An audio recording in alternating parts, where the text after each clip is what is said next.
Laupa põhikool on Lõuna-Järvamaal Pärnu jõe ääres asetsev kodune mõisakool. Esimene kool asutati Laupale 1787. aastal.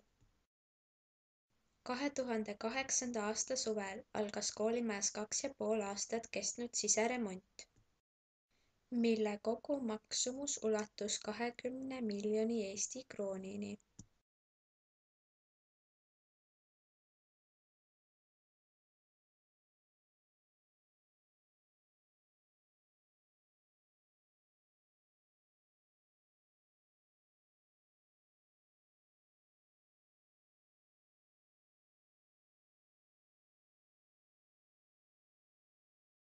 Kahe 2008. aastal tunnistati Laupa põhikool konkursi Järvamaa kaunis kool võitjaks.